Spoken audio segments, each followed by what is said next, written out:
Gipailawom na sa Modified Enhanced Community Quarantine o MECQ ang tibuok Zamboanga Peninsula Region ug laing tulog ka lugar sa Mindanao.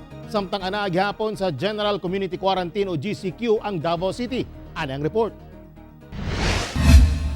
Gianunsyo na ni Presidente Rodrigo Duterte ang bag-ong quarantine classification sa managlahing lugar sa nasud karong bulana.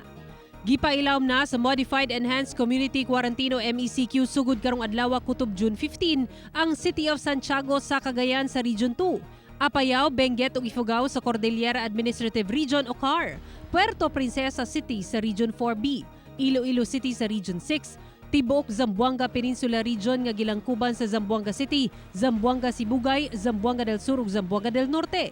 Samtang Cagayan de Oro City sa Region 10 ug Butuan City ug Agusan del Sur sa Caraga Region.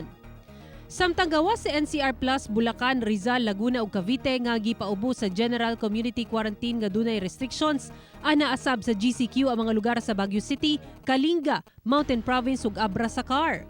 Isabela, Nueva Vizcaya ug Quirino sa Region 2. Batangas ug Quezon sa Region 4A, Iligan City sa Region 10, Davao City sa Region 11 ug Lanao del Sur ug Cotabato City sa BARM. Samtang ang ubang bahin sa nasud anaa sa Modified GCQ. Kini sugod karong adlaw hangtod sa June 30. Sa bagong quarantine classification, kamatikdan ang pagdaghan sa mga lugar sa Mindanao lakip sa Visayas nga gipailawom sa mas istriktong community quarantine. Busag gimando sa Pangulo nga siguruhong dunay saktong bakuna nga bagahin alang sa mga lugar sa Visayas ug Mindanao. Hindi naman lahat, pero mabigyan yung ibang starting Iloilo, Zamboanga, Cagayan, Butuan, mabigyan lahat Surigao, then you go up to Leyte, Samar, paghati-hatian natin ito.